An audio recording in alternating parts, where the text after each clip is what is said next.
నమస్కారం. ప్రేక్షకులందరికీ శుభోదయం. ఈనాటి శుభయోగం శీర్షికన శుక్రవారం సందర్భంగా లక్ష్మీ స్వరూపమైన దీపానికి ఉన్న ప్రాధాన్యత ఏంటో, దీపలక్ష్మి వైభవం ఏంటో, దీపాన్ని వెలిగించేటప్పుడు పాటించాల్సిన విధి విధానాలేంటో పరిశీలిద్దాం. దీపం సాక్షాత్తు లక్ష్మీ స్వరూపం. లక్ష్మీదేవి కూడా స్వారోచిష అనే పేరు కలిగిన మన్వంతరంలో అగ్ని నుంచి అగ్నిశక్తిగా ఆవిర్భవించిందని, దీపం అనేది లక్ష్మీ స్వరూపమని పద్మపురాణంలో చెప్పడం జరిగింది. అందుకే ప్రతిరోజు సాయంకాలం పూట సంధ్యాదీపాన్ని మహిళామణులు వెలిగించేటప్పుడు శుభం భవతు కళ్యాణి ఆరోగ్యం ధన సంపదం మమ శత్రు వినాశాయ సాయం జ్యోతిర్నమోస్తుతే అనే శ్లోకం చదువుకోవాలి. అంటే ఈ శ్లోకంలో ఉన్న అర్థం ఏంటంటే, ఆరోగ్యం సిద్ధించటానికి, ధనలాభం కలగటానికి, శత్రుబాధలు తొలగింపజేసుకోవటానికి సాయంకాలం పూట సంధ్యాదీపం వెలిగించి నేను నమస్కారం చేసుకుంటున్నాను అని చెప్పడమే ఈ శ్లోకంలో ఉన్న అర్థం. ఒక దీపాన్ని వెలిగించినప్పుడు ఆ దీపంలో లక్ష్మి, సరస్వతి, పార్వతి ముగ్గురి శక్తి స్వరూపం ఉంటుంది. బ్రహ్మ, విష్ణువు, మహేశ్వరుడు త్రిమూర్తుల శక్తి స్వరూపం ఉంటుంది. అంటే త్రిమూర్తుల శక్తి, త్రిశక్తుల శక్తి మొత్తం కూడా దీపంలో ఉంటాయి. అంతటి శక్తి దీపానికి ఉందని మనకు సంప్రదాయ గ్రంథాలు తెలియజేస్తున్నాయి. దీపాన్ని వెలిగించినప్పుడు తప్పనిసరిగా ప్రతిరోజు పూజా మందిరంలో ఒక ప్రత్యేకమైన శ్లోకం చదువుకోవాలి. ఆ శ్లోకం ఏంటంటే, సాధ్యం త్రివర్తి సంయుక్తం వహ్నినా యోజితం మయా గృహాణ మంగళం దీపం త్రైలోక్య తిమిరాపహం. ఇది శ్లోకం. ఈ శ్లోకంలో ఉన్న భావాన్ని పరిశీలిస్తే, సాధ్యం త్రివర్తి సంయుక్తం వహ్నినాయోజితం మయా, 3 ఒత్తులతో దీపాన్ని వెలిగిస్తున్నాను. ఈ అగ్ని అనేది నాకు సమస్త శుభాలను కలిగింపజేయాలి.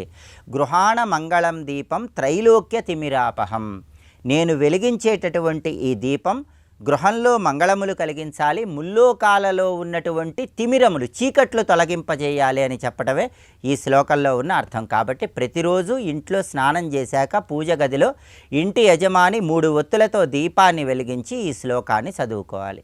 ఈ శ్లోకంతో పాటు ఇంకొక శ్లోకాన్ని కూడా దీపం వెలిగించేటప్పుడు చదువుకోవాలని ధర్మశాస్త్ర గ్రంథాలు చెప్తున్నాయి. ఆ శ్లోకం ఏంటంటే, భక్త్యాదీపం ప్రయచ్ఛామి దేవాయ పరమాత్మనే త్రాహిమాన్ నరకాద్ఘోర దివ్య జ్యోతిర్నమోస్తుతే. ఈ శ్లోకంలో ఉన్న అర్థాన్ని మనం పరిశీలిస్తే, సాక్షాత్తు పరమాత్మ స్వరూపమైనటువంటి దీపాన్ని భక్తితో వెలిగిస్తున్నాను. త్రాహిమాన్ నరకాద్ఘోర, భయంకరమైన నరక బాధలు పోగొట్టుకోవటానికి దివ్య జ్యోతిర్నమోస్తుతే, ఈ జ్యోతికి, దీపానికి నమస్కారం చేస్తున్నాను అని చెప్పడమే ఈ శ్లోకంలో ఉన్న అర్థం. అలాగే చివరగా దీపారాధన పూర్తయ్యాక ఇంకొక శ్లోకం చదువుకోవాలి. ఆ శ్లోకం ఏంటంటే, త్వం జ్యోతి సర్వదేవానాం తేజస్త్వం తేజసాంపరం ఆత్మజ్యోతిర్నమస్తుభ్యం దీపోయం ప్రతిగృహ్యతాం. ఈ శ్లోకం చదువుకుంటే దీపారాధన కొండెక్కిన తర్వాత కొండెక్కిన దీపం సంపూర్ణమైన అనుగ్రహం కలుగుతుంది. దీపారాధన కొండెక్కింది అంటే జీవుడికి మోక్ష ప్రాప్తికి అనుగ్రహం కలిగింది అని అర్థం. కాబట్టి కొండెక్కిన దీపం అనేటటువంటిది సంపూర్ణమైన శుభ ఫలితాన్ని అందింపజేయాలంటే ఈ శ్లోకాన్ని చదువుకోవాలి. ఇలా దీపలక్ష్మి సంపూర్ణమైన అనుగ్రహం కలగటానికి దీపం వెలిగించేటప్పుడు శ్లోకాలు చదువుకోవాలి. కొండెక్కిన దీపం ద్వారా సంపూర్ణమైన అనుగ్రహం కలగటానికి కూడా త్వం జ్యోతి సర్వదేవానాం తేజస్త్వం తేజసాంపరం ఆత్మజ్యోతిర్నమస్తుభ్యం దీపోయం ప్రతిగృహ్యతాం అనే శ్లోకాన్ని చదువుకోవాలి. అలా చేస్తే దీపారాధన సంపూర్ణమైన శుభ ఫలితాలను కలిగింపజేస్తుందని ధర్మశాస్త్ర గ్రంథాలు తెలియజేస్తున్నాయి. రేపటి శుభయోగం శీర్షికన యోగిని ఏకాదశికి ఉన్నటువంటి ప్రాధాన్యత ఏంటో, యోగిని ఏకాదశి సందర్భంగా ఎలాంటి విధి విధానాలు పాటిస్తే సమస్త శుభాలు చేకూరతాయో పరిశీలిద్దాం. నమస్కారం.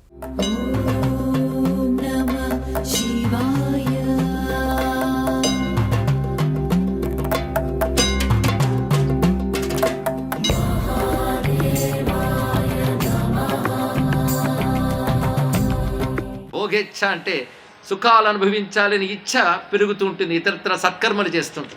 నేను సత్కర్మలు చేస్తే సత్ఫలితాలు వస్తాయి. సత్ఫలితాల మీద ఆశ పెరుగుతుంటుంది. ఆ ఆశ పెరుగుతున్న కొద్దీ మళ్ళీ కర్మ ప్రాబల్యం పెరుగుతుంది. కర్మ ప్రాబల్యం పెరిగితే మళ్ళీ జన్మలు వస్తాయి. అదే కాశీలో ఏం జరుగుతుందంటే, భోగేచ్ఛ కూడా క్రమక్రమంగా పోతూ ఉంటుంది. సత్కర్మలు ఆచరిస్తూ ఉంటే భోగేచ్ఛ అంటే సుఖాలు అనుభవించాలని ఇచ్ఛ కూడా క్రమంగా తగ్గుతూ ఉంటుంది. ముక్షో ప్రాణిమాత్రస్య పాపాద్వీరో శివాత్మనః జాతి సాధన వైకల్యే కాశీ పూర్ణం ప్రకల్పయేత్. సాధన వైకల్యము అని ఒక మాట చెప్పారు ఇక్కడ. సాధన వైకల్యము, వికలత్వము అంటే ఏది పూర్ణంగా కాకుండా ముక్కలు ముక్కలైపోవడాన్ని వికలత్వము అంటాం. మన వికలాంగులు అనే మాట కూడా వాడుతుంటాం కదా. మనకి సాధన వైకల్యం అని కూడా ఉన్నది. అవయవాల్లో వికలత్వం వస్తేనే వికలాంగులు అంటారు. సాధనలో వికలత్వం వస్తే అంటే సాధన సరిగ్గా లేకుండా కుంటుపడుతూ ఉంటే సాధన వైకల్యములు. సాధన వైకల్యములకు బోలెడన్న అవకాశాలు కలిలో చాలా తీవ్రంగా ఉంటాయి. కానీ అలాంటి వైకల్యములు ఉన్నప్పటికీ కూడాను వాటి ప్రభావం లేకుండా పూర్ణత్వం ఇచ్చే శక్తి కాశీకి ఉన్నది. అందుకే కాశీ రహస్యమని పేరు పెట్టడంలో విచిత్రమైన మాట ఇదండి. ఆ రహస్యాంశములు ఇవన్నీ కూడా అది కాశీకున్న ప్రత్యేకత. అది తీర్థాంతరేషు వైకల్యాద్ విఘ్న సంజాయితే నృణాం ముముక్షవః సావధానాః పాప సంసర్గ వర్జకాః పశ్యంతి శీఘ్రం మనుజాః తద్విష్ణో పరమం పదం. తద్విష్ణో పరమం పదం సదా పశ్యంతి సూరయః దివీవ చక్షురాతతం అని మనకి వేదమంత్రములు ఉన్నాయి. విష్ణో పరమం పదం, విష్ణువు యొక్క పరమపదము అంటే మోక్షపదము అని అర్థం ఇక్కడ. అటువంటి పరమపదం పొందడం కోసం ముముక్షువులు సావధాన చిత్తంతో ప్రయత్నం చేస్తూ ఉంటారు. కానీ వైకల్యాల వల్ల అవి కొనసాగవు. కానీ కాశీలో సావధానంగా ఉండడానికి ప్రయత్నం చేస్తూ పాపం చేయకుండా ఉన్నట్లయితే శీఘ్రముగా పరిపూర్ణమైన ఫలం విశ్వనాథుని దయ వల్ల లభిస్తుంది. అది అతయేవ విచిత్రేయం కాశీ శీఘ్ర ఫలప్రద. అందుకే కాశీని విచిత్ర క్షేత్రము అంటారు, శీఘ్ర ఫలప్రద అని అంటారు. అందుకే సేవ్యా ధీరైర్ మోక్షపరైర్ నపాపై పాపసంగిభిః. అందుకే వీలైనంత వరకు ప్రతి వారు ఇక్కడికి వచ్చి వారు ప్రయత్నపూర్వకంగా ధీరంగా ఉండడానికి ప్రయత్నించాలి, పాపం చేయకుండా ఉండడానికి ప్రయత్నించాలి. ఈ పాత్ర వాళ్ళు ప్రయత్నం చేసి కాసింత ఆధ్యాత్మిక సాధన చేసినప్పటికీ పూర్ణంగా ఫలిస్తుంది. అది కాశీ యొక్క ప్రత్యేకత. కనుక కలౌ నవ కాశీం విసృజేత్ కథంచిత్, కలౌ న కాశీం విసృజేత్ కథంచిత్. ఏ విధంగానైనా కలిలో కాశీని విడిచిపెట్టరాదు. ఇది సారాంశమైన అంశం. అందుకే ఎవరు ముముక్షువు కావాలనుకుంటున్నారో అటువంటి వారు ముముక్షు అవ్యగ్రమనామనాగపి ధైర్యం విధాయాత్ర యథా కథంచిత్ తేయాన్ విచార్యాసు కలిప్రభావం. అందుకు కలిప్రభావం అర్థమైన వాడు జాగ్రత్తపడి కాశీని ఆశ్రయించాలి. ఆ కారణం చేతనే అగ్నిశర్మ మార్కండేయుడు ద్వారా తమ్ముడితో విషయములు విని అతడికి బోధించినప్పటికీ తమ్ముడైన సోమశర్మ నేను ఇక్కడే ఉంటానంటే తాను మాత్రం కాశీకే బయలుదేరాడు. విష్ణు శర్మ అనే మహాపండితుని యొక్క పుత్రుడు అగ్నిశర్మ సోమశర్మ. ఇది ఒకానొక కలియుగం నాటి కథ. అప్పుడు కలిప్రభావం ఇలా ఉంటుంది. ఎప్పుడు వచ్చినా కలిప్రభావం ఇదే. అయితే సంఘటనలు ఇలా ఉండకపోవచ్చు, లక్షణాలు ఇలాగే ఉంటాయి ఇక్కడ. అలాంటి ప్రభావం ఉన్నప్పుడు కలిలో కాశీయే దిక్కు అని మార్కండేయుడు చెప్పిన మాట గట్టిగా పట్టేసింది. కొందరికి పట్టేస్తాయండి అలా వాక్యాలు. విన్నవాడు 10 మంది ఉన్నా పట్టుకునేవాడు మాత్రం ఒకడే ఉంటాడు. కొందరు నమ్ముతారు, కొందరు నమ్మకుండా ఉంటారు. కొందరు మాత్రం అది చెప్పింది గట్టిగా పాటిస్తారు. అది వాళ్ళ యొక్క పూర్వజన్మ సంస్కార విశేషాల వల్ల కూడా ఉంటుంది. అందుకే నేను మాత్రం అక్కడ వెళతాను, తమ్ముడా నువ్వు వస్తే బాగుంటుంది అని చెప్తున్నాడు. త్వమాప్యాగచ్చ తత్రైవ శీఘ్రేణ మోక్ష ప్రలప్యతే. అక్కడికి వస్తే మోక్షానికి తప్పకుండా లభిస్తుంది అంటే సోమశర్మ అంటున్నాడు, మయా రేవాతటే భ్రాత తపస్తప్తం. నేను ఇక్కడే కూర్చుని తపస్సును ఆచరిస్తాను. ఎందుకంటే రేవా నదీ తీరం, రేవా తీరే తపక్కుర్యాత్ అని ఒక మాట ఉన్నది. రేవా తీరంలో తపస్సు చాలా గొప్పది. అలాగే కాశీ గంగా తీరంలో మరణం గొప్పది అని అంటారు. కనుక నేను బ్రతికుండగా తపస్సు ఇక్కడే గొప్పగా చేసుకుంటాను. ఎందుకంటే మోక్షాది సిద్ధియో ఏన ప్రాప్యంతే విజితేంద్రియై. ఈ రేవా నదీ తీరంలో కూడా ఇంద్రియాలు నిగ్రహించుకుని తపస్సు చేస్తే ఇక్కడ సిద్ధులు వస్తాయి కదా. అందుకే నేను ఈ రేవా నదీ తీరం విడిచిపెట్టను. మరొక్క మాట విన్నావా? అసలు జ్ఞాని ఎక్కడున్నా కాశీయే సుమా. ఇది ఒక మాటలు అంటూ ఉంటారు కొంతమంది. కాశీకి వెళ్ళాలనండి, పరమాత్మ ఎక్కడ లేడు, అంతటా ఉన్నాడు కదా అంటే ఓహో అమ్మో మనం 2 చేతులు జోడిస్తుంటాం. కొంత కబుర్లు ఆడడానికి బాగుంటాయి ఇవన్నీ కూడా. అందుకే పరమాత్మ ఎక్కడైనా ఉంటాడు అని చెప్పడం చాలా బాగుంటుందండి. కానీ ఎక్కడైనా పరమాత్మ ఉంటాడనే సత్యమే. కానీ పరమాత్మ ఉంటాడన్న స్పృహ నీకు అన్ని చోట్ల ఉండదు. అది తెలుసుకోవాల్సింది. రెండింటికి అది తేడా. భగవత్ స్పృహ ఉండడం వేరు, భగవంతుడు ఉండడం వేరు. భగవంతుడు అన్ని చోట్ల ఉంటాడు, భగవంతుడు స్పృహ ఎక్కడ ఉంటుంది. కానీ వినడానికి మాత్రమే వేదాంతంగా కనిపిస్తాయి కనుక సమర్థించుకోవడానికి ఇవన్నీ పనికొస్తాయి. ఒకటి రేవా నదీ తీరంలో నేను తపస్సును ఆచరిస్తాను ఒకటి. రెండవది రాగద్వేష విహీనానాం చింతా చాంచల్య వర్జితాం. రాగద్వేషములు లేనివారు, చింతా చాంచల్యము లేనివారు, వారికి సర్వత్ర కాశీ విజ్ఞేయ. బ్రహ్మజ్ఞాన రతాత్మనాం. బ్రహ్మజ్ఞానంపై రతి కలిగిన వాడు అలాగే చింతా చాంచల్యము లేనివాడు, రాగద్వేషములు లేనివాడు, వాడు ఎక్కడున్నా కాశీ, సర్వత్ర కాశీ, అంతటా కాశీయే. కాబట్టి నేను వేరే కాశీకి రానక్కర్లేదు అంటే చాలా సంతోషం. కానీ నేను మార్కండేయాశ్రుత్వ, మార్కండేయ మహర్షి ముఖం వల్ల విన్నటువంటి రహస్యమైన కాశీ అంశములు ఏవైతే ఉన్నాయో అవి నాకు మనసుకు పట్టింది. నువ్వు తథాపి స్వబలేన త్వన్మోక్షం సాధితుముద్యత, నువ్వు స్వబలేన, నీ ప్రయత్నంతో నీ బలంతో మోక్షాన్ని సాధించగలను అని నువ్వు అనుకుంటున్నావు. మన బలాలు పని చెయ్యవు అని మార్కండేయుడి వల్ల నాకు అర్థమైంది. స్వస్తి.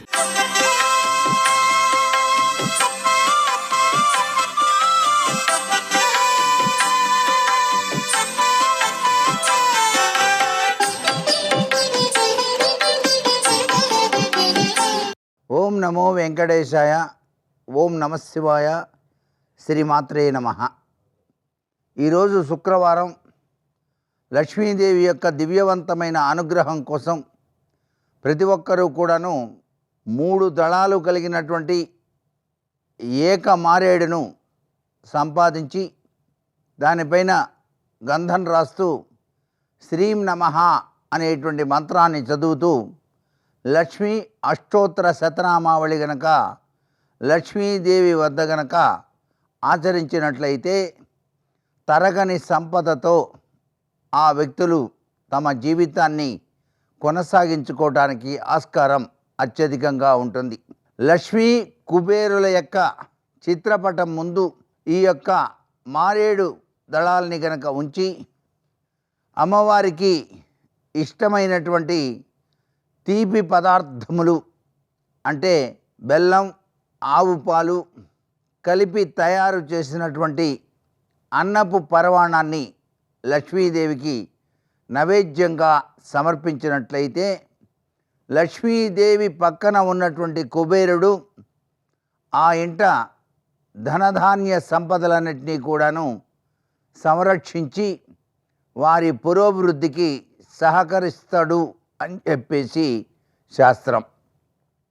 లక్ష్మీ కుబేర్ల యొక్క చిత్రపటాన్ని ప్రతి ఒక్కరూ కూడాను తమ ఇంటిలో బీరువాకు పై భాగాన ఉంచి నమస్కారం కనుక చేసినట్లయితే సిరి సంపదలతో తులతూగడానికి ఆస్కారం ఎక్కువగా ఉంటుందన్నమాట.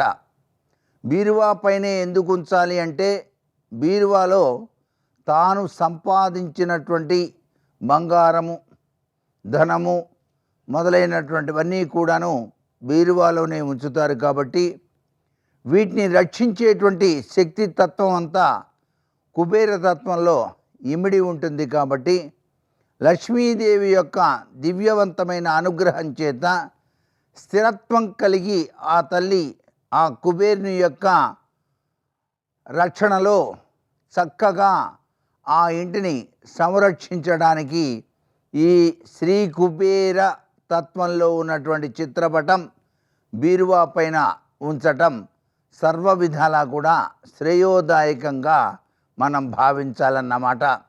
అట్లాగే శుక్రవారం నాడు ఇంటి ముంగిట ఉన్నటువంటి తులసి కోట వద్ద పసుపు కుంకుమలతో అలంకరణ చేసి ముందు భాగాన విష్ణుమూర్తికి సంబంధించినటువంటి శంకు చక్రాల ముగ్గు వేసి మధ్య భాగంలో దీపారాధన కనుక చేసినట్లయితే ప్రమిదలో నువ్వుల నూనె పోసి దీపారాధన కనుక చేసినట్లయితే చాలా చక్కటి యోగవంతమైన ప్రభావం ఆ గృహానికి కలిగి తీరుతుంది అనేటువంటి విషయాన్ని ప్రతి ఒక్కరూ కూడాను గుర్తెరిగి ఈ విధి విధానాన్ని ప్రతి శుక్రవారం కూడాను గనక ఆచరించినట్లయితే చాలా చక్కటి సత్ఫలితంతో తరగని సంపదతో ఆ ఇల్లు ఎప్పుడూ కూడాను కళకళలాడుతూ ఉంటుంది సుమా. సర్వే జనా సుఖినో భవంతు.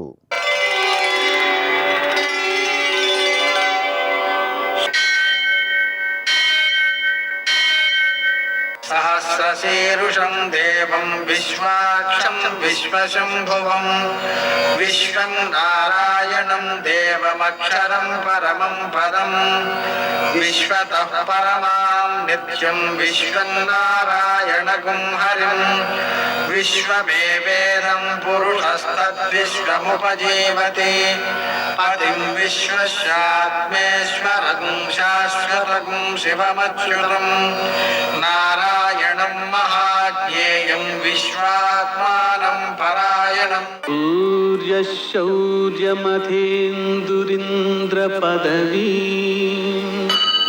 సన్మంగళం మంగళం. లక్ష్మీం క్షీరసముద్రరాజతనయాం శ్రీరంగధామేశ్వరీం దాసీభూతసమస్తదేవవనితాం లోకైకదీపాంకురాం శ్రీమన్మందకటాక్షలబ్ధవిభవ బ్రహ్మేంద్రగంగాధరాం త్వాం త్రైలోక్యకుటుంబినీం సరసిజాం వందే ముకుందప్రియాం. నేటి కాలమాన విశేషాలను గమనిద్దాం.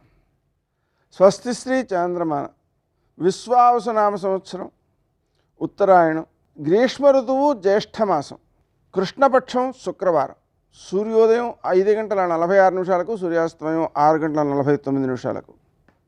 తిథి నవమి ఉదయం 9:47 వరకు, నక్షత్రం రేవతి రాత్రి 9:41 వరకు, వర్జం ఉదయం 10:27 నుంచి 11:57 వరకు, దుర్ముహూర్తం ఉదయం 8:23 నుంచి 9:15 వరకు, మరల మధ్యాహ్నం 12:44 నుంచి 1:36 వరకు, అమృతకాలం రాత్రి 7:26 నుంచి 8:56 వరకు, రాహుకాలం శుక్రవారం కాబట్టి ఉదయం 10:30 నుంచి 12 గంటల వరకు, అష్టకవర్గు రీత్యా శుభప్రదమైన సమయం ఉదయం 8 గంటలకి. నేటి విశేషం శుక్రవారం.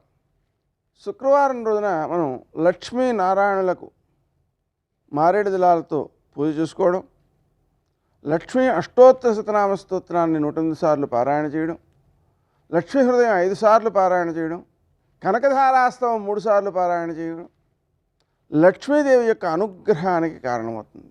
ఆమె యొక్క అనుగ్రహం వలన సిద్ధించే సంపద మనకు అనుభవయోగ్యమవుతుంది. విశేషించి లక్ష్మి యొక్క స్వరూపాన్ని ఎలా చెబుతారంటే, సిద్ధలక్ష్మీర్ మోక్షలక్ష్మీర్ జయలక్ష్మీ సరస్వతి శ్రీలక్ష్మీర్ వరలక్ష్మీశ్చ ప్రసన్నా మమ సర్వదా. అంటే కార్యము సిద్ధించిందన్న, జయము సిద్ధించిందన్న, శ్రేష్టమైన వస్తువులను కొనుగోలేటువంటి శక్తి పెరిగిందన్న, విద్యాలక్ష్మి అంటే విద్యలో జ్ఞానం మనసుకు పట్టడం, పరీక్ష రాయడం కాదు, జ్ఞానం మనసుకు పట్టాలి, అప్పుడు ఆ విద్య సద్వినియోగం అవుతుంది. ఇలాంటి లక్షణాలన్నీ కూడా లక్ష్మీదేవి యొక్క అనుగ్రహంగాను లక్ష్మీ స్వరూపంగాను భావిస్తాం. ప్రధానంగా మోక్షలక్ష్మి కాబట్టి ఆమె యొక్క అనుగ్రహం కోసం బిల్వదళాలతో అర్చించడం చాలా ఉత్తమ ఫలితాలను అందజేస్తుంది. నేటి ఆణిముత్యాలు.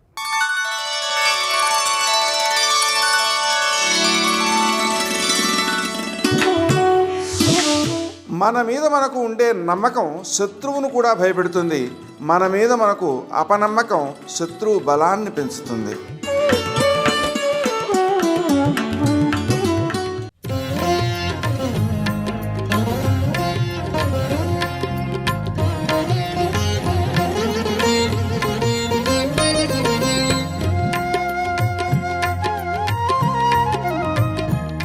అసలు గుణం కనపడాలి కానీ భర్తలో ప్రేమ ఉండాలి కానీ గుణములు తప్పేం కనపడతాయి. నా భర్త గుణములు ఎన్నమ్మా, ఎంత పొగిడినా చాలవమ్మా, అంతటి మహానుభావుడు నా భర్త. పైగా సానుక్రోశో జితేంద్రియ, ఇంద్రియములను గెలిచినవాడు. ఎక్కడ పడితే అక్కడ, ఎవరిని పడితే వాళ్ళని, ఏ చూపు పడితే ఆ చూపు నా భర్త చూడడం. దశరథ మహారాజు గారు భార్యగా చూసిన ఎవరినైనా నా భర్త తల్లిగానే చూశాడు. ఇంకా చెప్పనా అమ్మా, సానుక్రోశో జితేంద్రియ, ఆయన స్థిరానురాగో, ఆయన ప్రేమ ఇవాళ ఉండడం, ఏదో ఆయనకు అనుకూలమైనటువంటి పని జరిగింది కదా అని ప్రేమగా ఉండడం, ఏదో చిన్న తేడా వచ్చింది కదా అని కోప్పడిపోవడం నా భర్తకి తెలియవమ్మా అందావిడ. నేను ఏదైనా పొరపాటు చేస్తే పాపం తెలియనితనం కదూ, చిన్నది కదూ, తెలియనితనం చేసింది, చెప్తే సర్దుకుంటుందని ప్రేమిస్తాడమ్మా. అంతేకాని నేను తప్పు చేశానని కోపడ్డు సుమా. నా తల్లి అంటే నాకెంత ప్రేమో.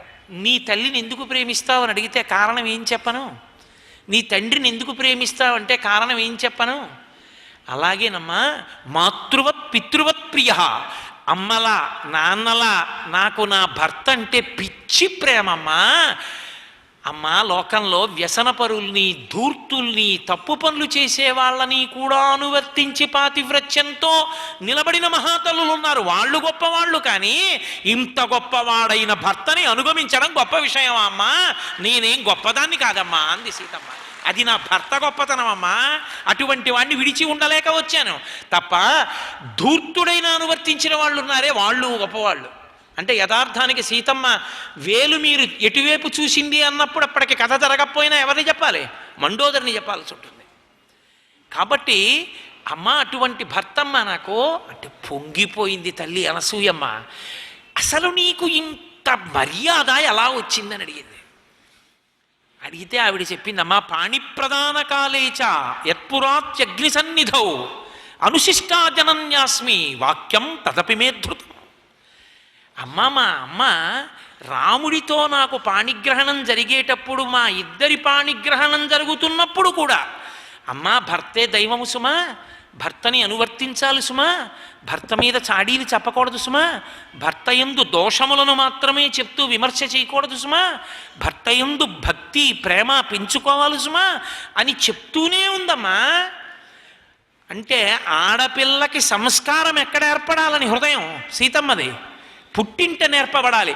పుట్టింటి వాళ్ళకే మాట్లాడడం చేత కాకపోతే, ప్రతీదీ హాస్యాస్పదమైతే ఆ ఇంటి ఆడపిల్లకి సంస్కారం ఎక్కడి నుంచి వస్తుంది? కాబట్టి అనుశిష్టాజనన్యాస్మి, మా అమ్మ నాకు నేర్పిందమ్మా, నా బుద్ధినంతటిని సంస్కరించింది. పాణిప్రదాన కాలేచ, ఆఖరికి పాణిగ్రహణం జరుగుతున్నప్పుడు కూడా నాకు పరాకు చెప్తూనే ఉంది. అందుకనమ్మా అటువంటి రామచంద్రమూర్తిని నేను ప్రేమించకపోవడం ఏమిటమ్మా? అనువర్తించడం పెద్ద గొప్ప విషయమే ఉందమ్మా అంది. అంటే ఆ తల్లి అనసూయ పొంగిపోయి, అమ్మా నాకెంత సంతోషంగా ఉందో సీతమ్మ నిన్ను చూస్తే, నీ భర్త మీద నీకు ఉన్న ప్రేమకి పరవశించిపోతున్నానమ్మా. ఇదిగో ఎప్పటికీ కూడా సువాసనలు విరజిమ్మేటటువంటి అంగరాగములను నీకు ఇస్తున్నాను. అంగరాగములు అంటే ఒంటికి రాసుకునేటటువంటి, దాని గురించి 10 వాక్యాలు చెప్పకుండా మీకు తేలిగ్గా అర్థమైపోవాలంటే ఫెయిర్ అండ్ లవ్లీ అటువంటి అంగరాగములను ఇస్తున్నాను. మెడలో వేసుకునే పుష్పహారములను ఇస్తున్నాను. అమ్మా వీటన్నిటినీ ధరించి నువ్వు రామచంద్రమూర్తి దగ్గరికి వెళ్ళు, రామచంద్రమూర్తి సంతోషించాలంది. ఎంత గుంభనం! ఒక భార్య అలంకారానికి ప్రీతి చెందవలసిన వాడు భర్త. అందరూ బాగుండాలని సీతమ్మ అలంకారం చేసుకోదు, భర్త సంతోషానికి అలంకారం చేసుకుంటాడు. నేను ఇలా ఉంటే ఆయనకి బాగుంటుంది అంతే. ఆయన కంటికి నేను బాగున్నానా ఇలా ఉంటే? అదొక్కటే. ప్రేమ వలన ఏమైంది? ఎలా ఉన్నా బాగుంటుంది సీతమ్మ రాముడికి.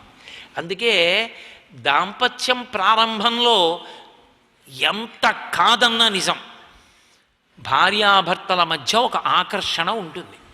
అందుకే కదూ కాడి పెట్టి సమంత్రకంగా అభిషేకం చేస్తారు పెళ్లిలో. సర్వం శ్రీ ఉమామహేశ్వర పరబ్రహ్మార్పణమస్తు. స్వస్తి.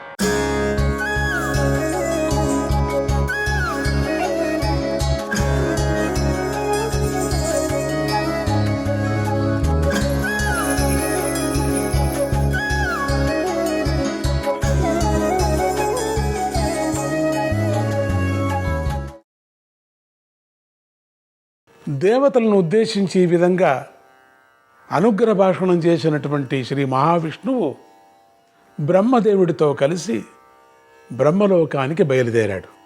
ఆ బ్రహ్మలోక మార్గం అతి సూక్ష్మమైనది. దానిలో దేవతలు కూడా ప్రయాణం చేయటం కష్టం. అలాంటి మార్గంలో బ్రహ్మ విష్ణువులు ఇద్దరూ కలిసి ముందుకు సాగి త్వరలోనే బ్రహ్మలోకం చేరుకున్నారు. వీరు అక్కడికి వెళ్ళేసరికి బ్రహ్మ ఋషులు అనేక మంది స్వాగతం చెప్పడానికి వచ్చారు. వారందరికీ శ్రీహరి స్వయంగా నమస్కారం చేశాడు. అది చూసి దేవతలు, ఋషులు అందరూ ఆశ్చర్యపోయారు. ఆ తర్వాత శ్రీహరి తన ప్రాతకాల అనుష్ఠాలను పూర్తి చేసుకొని కొందరు మహర్షులు చేస్తున్నటువంటి యజ్ఞాన్ని చూడటానికి అక్కడికి వచ్చాడు. ఆయన అక్కడికి వచ్చేసరికి ఆ యజ్ఞసభలో మరొక విష్ణుమూర్తి కనిపించాడు. ఆ నారాయణ రూపము ఆ యజ్ఞంలోని యజ్ఞ భాగాన్ని స్వీకరించడానికి వచ్చింది. శ్రీహరి తన రెండవ రూపాన్ని తానే చూసుకుంటూ నవ్వుకుంటూ ముందుకు సాగాడు. ఆ తరువాత శ్రీహరి యజ్ఞసభలో కూర్చున్నటువంటి మహాత్ములందరికీ ప్రత్యేకంగా ఒకరికి కూడా నమస్కారాలు చేసుకుంటూ ఆ యజ్ఞసభకు ప్రదక్షిణం చేశాడు. అప్పుడు ఆ సభలోని మహర్షులందరూ లేచి పవిత్ర ప్రాణులై అంటే చేతులకు దర్భ ఉంగరాలను ధరించి ఆయనకి అర్చన చేస్తూ అనేక రకాలుగా స్తోత్రం చేశారు. అగ్ని సోమమయం లోకం యం విదుర్విదుషో జనాగ యం విదుర్విదుషో జనాగ తం సోమమగ్నిం లోకం చ వేద విష్ణుం సనాతనం. దేవా, మేము ఈ యజ్ఞాలలో సోమలత ద్వారా అగ్నిదేవుణ్ణి ఆరాధిస్తున్నాం. ఈ సృష్టి అంతా అగ్ని సోమమయమని వేదవేత్తలు చెబుతున్నారు. ఆ అగ్ని, ఆ సోముడు సృష్టించిన లోకాలు మొత్తం అంతా కలిపితే అది నీ స్వరూపమే. అటువంటి విష్ణుదేవా, నీకు స్వాగతం అని ఈ విధంగా మహర్షులు అనేక రకాలుగా స్తోత్రం చేశారు. విష్ణుమూర్తి శుభం అంటూ వారు ఇచ్చినటువంటి అర్ఘ్యాన్ని స్వీకరించి అక్కడ కొంతసేపు కూర్చొని ఆ తరువాత ఆ మహర్షుల దగ్గర సెలవు తీసుకొని అక్కడి నుంచి బయలుదేరి బ్రహ్మలోకం కంటే ఉచ్చస్థానంలో ఉన్న నారాయణాశ్రమం అనేటువంటి ప్రదేశానికి వెళ్ళాడు. అంటే ఈ నారాయణాశ్రమం కాదు, అక్కడ బ్రహ్మలోకంలో ఉండేటువంటి నారాయణాశ్రమం. అక్కడికి వెళుతూనే ఆయన తన ఆయుధాలన్నిటినీ వదిలేశాడు. ఆ నారాయణ ఆశ్రమంలో శ్రీహరి యొక్క నివాస భవనం ఒకటి ఉంది. అక్కడికి సూర్య చంద్రులకు ఎవరికీ ప్రవేశం లేదు. కానీ ఆ ప్రదేశం అంతా విష్ణుమూర్తి యొక్క దేహకాంతి చేతనే దేదీప్యమానంగా వెలిగిపోతుంది. శ్రీహరి ఆ భవనంలో తన శయనాగారం దగ్గరకు చేరాడు. అక్కడికి వెళ్ళేసరికి ఆయనకి 1000 తలలు మొలిచాయి. ఆయన విరాట్ రూపాన్ని ధరించాడు. ఇంతలో నల్లని కళ్ళు గల నిద్రాదేవి ఆ స్వామి అనుమతితో ఆయన కళ్ళలోకి ప్రవేశించింది. వెంటనే స్వామి నాగశయనం మీద తన శరీరాన్ని వాల్చి నిద్రకు ఉపక్రమించాడు. అది గమనించిన ఆ భవన నివాసులైనటువంటి దేవతలు, ఋషులు ఆయనకు నమస్కరించి ప్రక్కకు తప్పుకొని జగత్తు యొక్క హితం కోసం ధ్యానాల్లోకి ప్రవేశించాడు. శ్రీహరి నిద్రించిన కొద్దిసేపటికే ఆయన నాభిలోంచి ఒక పద్మం ఉద్భవించింది. దానిలో బ్రహ్మదేవుడు ఉన్నాడు. ఆ బ్రహ్మదేవుడి యొక్క పూర్వజన్మ వాసనలనే దారాలుగా తన చేతిలో ధరించినటువంటి శ్రీహరి తను నిద్రిస్తూ కూడా జీవుల సృష్టి స్థితి లయాలనే తోలుబొమ్మలాటలను కొనసాగిస్తున్నాడు కదా. ఈ విధంగా స్వామి నిద్రిస్తూ ఉండగా ఆ పరిసరంలో ఉన్నటువంటి దేవతలు, ఋషులు కూడా స్వామి ఎప్పుడు వస్తాడో, ఎప్పుడు నిద్రిస్తాడో, ఎప్పుడు లేస్తాడో తెలుసుకోవడం ఎంతటి దివ్యజ్ఞాన సంపన్నులైనా ఎంతటి వారికైనా అసాధ్యమే అని ఒకరినొకరు చెప్పుకోసాగారు. ఇలా కృతయుగంలో నిద్రకు ఉపక్రమించినటువంటి స్వామి ద్వాపర యుగం చివరకు వస్తూ ఉండగా మెల్లగా నిద్రలేచాడు. అది గమనించి పక్కన ఉన్న మహర్షులు, దేవతలు స్వామికి సుప్రభాత సేవలు చేశారు. దేవా పద్మనేత్ర పద్మనాభ, దేవతలకు మళ్ళీ సంకటం ఏర్పడింది. యుగం మారిపోయింది కదా, అక్కడ నిద్ర లేచాడు కదా, ఇక మారుతూ ఉన్నది కదా, యుగాలు తిరుగుతున్నాయి కదా, నువ్వు మేలుకొనే సమయం వచ్చింది, కరుణతో మేలుకో అని వారంతా గానాలు చేశారు. విష్ణుమూర్తి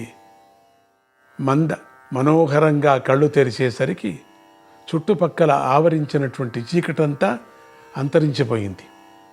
ఆయన విలాసంగా లేచి కూర్చొని తన దర్శనానికై వేచి ఉన్నటువంటి దేవతలను, మహర్షులను అనుగ్రహ దృష్టితో చూస్తూ ఇలా అన్నాడు: ఓ దేవతలారా, మహర్షులారా, మీకేం కష్టం వచ్చింది?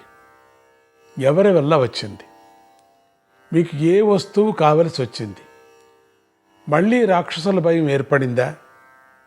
వారి వల్ల మానవలోకానికి ఉపద్రవం సంభవించిందా? భయపడకండి, నేను మీకోసమే నిద్ర లేచాను, చెప్పండి, మీకోసం నేను ఏం చేయాలి అని అడిగాడు. ఎన్ని మాటలు నిద్రపోతున్నాడు స్వామి, ఎన్ని యుగాలు ఎత్తుతున్నాడు. ఈ మధ్యలో భూలోకం ఒకటి చిక్కుకుంది పాపం. ఎప్పటికీ ఎన్ని యుగాలు వచ్చినప్పటికి కూడా ఆ లోకం అట్లనే ఉంది కదా, విష్ణులోకం. విష్ణుమూర్తి మాటలు విని దేవతల పక్షాన బ్రహ్మదేవుడు ఇలా చెప్పాడు: దేవతావా, ఓ దేవదేవా, నువ్వుండగా మాకు భయమేముంది? కృతయుగంలో నువ్వు కాలనేమి మొదలైనటువంటి రాక్షస సంహారం చేశాక స్వర్గలోక భూలోకాలు రెండూ సుఖంగానే ఉన్నాయి స్వామి.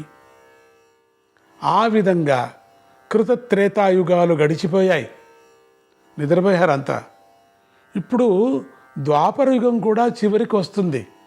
కాల ప్రవాహంలో మానవుల ప్రవృత్తులు, విశేషించి రాజుల ప్రవృత్తులు ఆందోళనకరంగా మారుతున్నాయి. రాజుల సంఖ్య, యుద్ధవీరుల సంఖ్య పెరిగిపోతుంది. వాళ్ళ ఆగడాలు కూడా కొంచెం పెరిగిపోతున్నాయి. దానివల్ల భూలోకంలో యజ్ఞయాగాది క్రియలకు లోపం వస్తుంది. దానివల్ల భూమికి భారం పెరుగుతుంది. ధర్మం పూర్తిగా పోయిందని చెప్పలేము, కానీ ధర్మానికి మాత్రము వధ జరుగుతున్నది. ఇప్పటి సన్నివేశం కేవలం యుద్ధంతో పరిష్కారమయ్యేటట్లుగా కనిపించటం లేదు స్వామి. కొంత సంహారము జరగాలి, కొంత సంస్కారము జరగాలి. కనుక ఇప్పటి పరిస్థితులను గురించి లోతుగా ఆలోచించవలసిన పరిస్థితి ఉంది స్వామి. అందువలన ఓ ప్రభు, నువ్వు దయతో మేరు శిఖరం మీద ఉన్న ఆలోచన మండపానికి విచ్చేయవలసిందని ప్రార్థిస్తున్నాం. నువ్వు అంగీకరిస్తే ఈ భూదేవుతో కలిసి మేమంతా నీ వెంట వస్తాం. ఇక నీ చిత్తం అని అన్నాడు. ఇక ద్వాపరయుగ చివరి సంగతి చెప్పుకుంటున్నాం ఇప్పటిక. బ్రహ్మదేవుడు విన్నపం విన్న విష్ణుదేవుడు సరే అంటూ లేచి నిలబడ్డాడు. స్వామి భావాన్ని గ్రహించిన గరుక్మంతుడు స్వామి ముందు వాలాడు. స్వామి గరుక్మంతుడి మీద కూర్చొని మేరు శిఖరం వైపుకు ప్రయాణం ప్రారంభించాడు. దేవతలు, ఋషులు తమ తమ వాహనాలలో ఆయనకు అనుసరించారు. కొద్దిసేపటిలోనే వారంతా మేరు శిఖరం మీద ఆలోచనా మంటపానికి చేరారు. ఆ సభామంటపం యొక్క సౌందర్యము లోకోత్తరంగా ఉంది. బ్రహ్మదేవుడి యొక్క సూచనల ప్రకారం దేవతలంతా ఆ సభామంటపంలో తమ తమ స్థానాల్లో కూర్చున్నారు. అందరికీ సముచిత స్థానాల్లో కూర్చోబెట్టేందుకు, వారిని నిశ్శబ్దంగా ఉంచేందుకు బ్రహ్మదేవుడు వాయుదేవుణ్ణి వినియోగించాడు. దాంతో వాయుదేవుడు గిర్రగిరా నలుప్రక్కలా తిరుగుతూ అందరినీ నిశ్శబ్దంగా ఉండేటట్టు చేశాడు. అప్పుడు విష్ణుదేవుడి యొక్క అనుమతితో భూదేవి లేచి నిలబడి దీనంగా ఇలా చెప్పసాగింది: దేవదేవా, శ్రీహరి, ప్రతియుగంలోనూ నాకు ఏదో కష్టం వస్తూనే ఉంది ప్రభు. నా భారాన్ని దించుతూనే ఉన్నావు నువ్వు. పూర్వమో సృష్టి ఆరంభ కాలంలో బ్రహ్మదేవుడు నన్ను నీటిపై తేలినట్లు చేశాడు. ఆ సమయంలోనే విష్ణుదేవుడి చెవులలో గుబిలి మట్టిలో నుంచి 2 రాక్షసాకాలను బ్రహ్మదేవుడు తయారు చేశాడు. చేసినవాడు ఊరుకోక ఆ మట్టి బొమ్మలకు ప్రాణం పోసేశాడు. ప్రాణం వచ్చాక ఆ రాక్షసులను బ్రహ్మదేవుడు తన ఒడిలో కూర్చోబెట్టుకొని వారిని ముద్దుగా నిమిరాడు. వారిలో ఒకడు కొంచెం మెత్తగా ఉన్నాడు. వాడికి బ్రహ్మదేవుడు మధువు అని పేరు పెట్టాడు. వారిలో 2వ వాడు కఠినంగా ఉన్నాడు. బ్రహ్మదేవుడు వాడికి కైటభ అని పిలిచాడు. బ్రహ్మదేవుడు ఇలా పేర్లు పెట్టాడో లేదో ఆ పిల్లలిద్దరూ ఆకాశం నిండిపోయేటట్లుగా పెరిగి యుద్ధం యుద్ధం అంటూ గర్జించసాగాడు. వారి యుద్ధోద్రేకం చూసి బ్రహ్మదేవుడు అక్కడికక్కడే మాయమైపోయాడు. విష్ణుదేవుడి యొక్క నాభీ కమలంలోకి ప్రవేశించి ఆ శ్రీహరిని నిద్రలేపాడు. ఈలోగా మధుకైటపులు ఇద్దరూ అక్కడికి వచ్చారు. భూదేవి కథ చెబుతున్నది కిందటి యుగంలోది. శ్రీహరి వారితో యుద్ధం ప్రారంభించాడు. ఆ యుద్ధం చాలా కాలం సాగింది. చివరికి ఆ రాక్షసులకే విసుగు వచ్చింది కాబోలు. వారు శ్రీహరితో, మమ్మల్ని సంహరించదగిన వీరుడవు నీవే అయితే నీళ్లు లేని చోట మమ్మలను చంపు అన్నాడు. వాళ్ళు ఆ మాట అనబడేసరికి విష్ణుదేవుడు ఆ 2 రాక్షసులను చెరో చేతిలో పైకెత్తి వాళ్ళ పీకలు గట్టిగా పిసికేశాడు. దాంతో ఆ రాక్షసులిద్దరూ కొవ్వు కొక్కుకుంటూ మరణించారు. ఎందుకంటే చేతుల్లో నీళ్లు లేవు కదా, అక్కడే చంపేశాడు. శ్రీహరికి చెప్పాలన్నా యుక్తి, ఆయనే కదా సృష్టి. శ్రీహరి చేతుల బలం వల్ల ఆ రాక్షసుల శరీరాల్లోని మేధస్సు అంటే కొవ్వు అంతా మహానదుల్లాగా బయటికి ప్రవహించాయి. అలా ప్రవహించిన ఆ కొవ్వు భూమిని ఆవరించిన ఆ నీటిలో కలిసి చిక్కబడి క్రమంగా గడ్డగట్టింది. ఆ విధంగా మధుకైటపుల కొవ్వుతో మేధస్సుతో ఆవరించబడి మళ్ళీ ఘనరూపాన్ని పొందినందువల్ల భూదేవివైన నాకు మేదిని అనే పేరు వచ్చింది. నాకు ఆ విధంగా శ్రీహరి వల్ల నాకు ఘనరూపం లభించింది కనుక నేను మళ్ళీ పశు పక్షి వృక్ష మానవాది రూపమైన జగత్తును ధరించగలిగాను. జగత్తును ధరించాను గనుక నాకు జగతి అనే పేరు కూడా వచ్చింది. విష్ణుదేవ, ఈ విధంగా సృష్టి ప్రారంభ దినాల్లో నువ్వు నన్ను ఒకసారి రక్షించావు. ఆ తర్వాత ఒకసారి మార్కండేయ మహర్షి చూస్తుండగానే నన్ను ఒక రాక్షసుడు నీళ్లలో ముంచేశాడు. అప్పుడు దేవా శ్రీహరి, నువ్వే వారాహ రూపంతో వచ్చి నన్ను పైకెత్తావు. ఓ దేవతలారా, మరొకసారి శ్రీహరియే వామన రూపుడై వచ్చి త్రివిక్రముడై విజృంభించి నన్ను రక్షించాడు. ఆ తరువాత ఈ విష్ణువే పరశురాముడై వచ్చి క్షత్రియ సంహారం చేసి నా భారాన్ని తగ్గించాడు. క్షత్రియ సంహారం ద్వారా సామ్రాజ్యాన్ని అందుకున్న పరశురాముడు నన్ను కశ్యప మహర్షికి దానం చేశాడు. నేనిప్పుడు కశ్యప ప్రజాపతి దగ్గరకు వెళ్ళి కన్నీళ్లు పెట్టుకున్నాను. ఆయన నన్ను చూసి, ఏమిటమ్మా నీ భారం తగ్గిందా కదా, ఇంకా ఈ కన్నీళ్ళెందుకు అన్నాడు.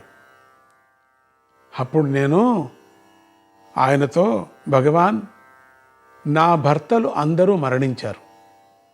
ఏ నగరానికి రాజన్నవాడు లేడు. రాజులనేటువంటి భర్తలు లేకోకుండా నేను ఎట్లా ఉంటాను అన్నాను. అప్పుడు కశ్యప ప్రజాపతి ఆలోచించి నన్ను వైవస్వత మనువుకి దానం చేశాడు. ఆయన తరువాత ఇక్ష్వాకు వంశరాజులు వంశపరంపరంగా నాకు భర్తలయ్యారు. కొందరు క్షత్రియులు నా కోసం యుద్ధాలు చేసుకొని నాలోనే కలిసిపోయారు. ఇప్పుడు మళ్ళీ రాజుల వల్లనే నాకు పీడ సంభవిస్తుంది. ఈ స్వామి శ్రీహరికి నా మీద కరుణ ఉంటే లోకంలోని సాధుజనుల మీద కరుణ ఉంటే ఈ శ్రీహరి నాకు అభయమిచ్చుగాక, నన్ను ఓదార్చుగాక అని ప్రార్థించింది. భూదేవి యొక్క దీన ప్రసంగాన్ని విన్న దేవతలందరూ ఒక రకమైన కరుణనే ఆ ఆవేశానికి పరవశులై బ్రహ్మదేవుడి వంక చూస్తూ ఇలా అన్నారు: భగవన్ బ్రహ్మదేవ, భూమి మీద జీవుల రాకడను పోకడను నిర్వహించే మహాదేవుడు నీవే కదా. ఇప్పుడు ఈ భూదేవికి వచ్చినటువంటి కష్టాన్ని నివారించడం కోసం మేము చేయదగినది ఏమైనా ఉందా? దేవేంద్రుడు కానీ, వరుణుడు కానీ, ఇతర యక్షగంధర్వులు కానీ, చివరకు శ్రీ మహావిష్ణువు కానీ చేయవలసింది ఏదైనా ఉందా? మేము మా అంశంతో భూమి మీదికి అవతరించాలా? ఏం చేయాలో మీరు తెలిసి చెప్పండి, ఇప్పుడే తేల్చి చెప్పండి అని అడిగారు. దేవతల మాటలు విన్న బ్రహ్మదేవుడు ఇలా అన్నాడు: దేవత శ్రేష్ఠులారా, మీరు నా ఆలోచనకు అనుగుణంగానే మాట్లాడుతున్నారు. నేను ఈ పరిస్థితిని ముందే ఊహించి భూమి మీద ద్వాపరాంతానికి ఉత్తమ రాజులు అవతరించే విధానం ఒకదానిని రూపొందించి ఉంచాను. పూర్వం ఒకసారి నేను మానసపుత్రుడైన కశ్యప ప్రజాపతితో కలిసి ఒకానొక పూర్ణిమ రోజున పశ్చిమ సముద్ర తీరంలో కూర్చొని ఏవో వేదరహస్యాల గురించి చర్చించడం మొదలుపెట్టాం. అది పూర్ణిమ రోజు కావడం వల్ల ఇంతలోనే సముద్రుడు పొంగి పెద్ద పెద్ద కెరటాలతో కట్టను దాటి నీటి తుంపరలతో నన్ను తడిపేశాడు. నాకు బాగా కోపం వచ్చింది. శాంతించు అని గట్టిగా గద్దించాను. సముద్రుడు భయపడుతూ దేవతారూపంతో గంగాదేవితో కలిసి నా ముందు ప్రత్యక్షమై ఏదో చెప్పబోయాడు. కానీ నేను రాబోయే భూభార నిర్మూలన కార్యాన్ని దృష్టిలో ఉంచుకొని ఆ సముద్రదేవుని నేను శాపించాను. సముద్రదేవా, పెద్ద రాజులాగా ఆర్భాటమైన వేషంతో నా ముందుకు వచ్చావు కనుక భూమి మీద రాజువై పుట్టి రాజ్యాలు ఏలుకో. నువ్వు కొంత అపరాధం చేసినా నేను శాంతించమనంగానే శాంతించావు గనుక నీకు శంతనుడు అనే పేరు కలుగుతుంది. అంతేగాక నీ పక్కన ఉన్న ఈ గంగాదేవి నీతో పాటే మానవలోకంలో జన్మించి నీ భార్య అయి నిన్ను సంతోషపెడుతుంది అని నేను సముద్రుణ్ణి శపించాను. సముద్రదేవుడు నా మాటలకు తల్లడిల్లి, బ్రహ్మదేవా, ఇందులో నా తప్పేమున్నది? పౌర్ణిమ నాడు పొంగమని నువ్వే నాకు శాసనం చేశావు కదా. నువ్వు చెప్పిన పని చేస్తే దానికే శాపిస్తున్నావు కదా. ఇది ఇలా ఉండగా ఈ గంగ ఏమి తప్పు చేసింది? నేను చేసిన తప్పుకు ఆమెను కూడా శపిస్తున్నారే. మమ్మల్ని మీరు కరుణించండి, శాపం ఉపసంహరించండి అని వినయంగా విన్నవించాడు. నారాయణ నారాయణ, హరే కృష్ణ.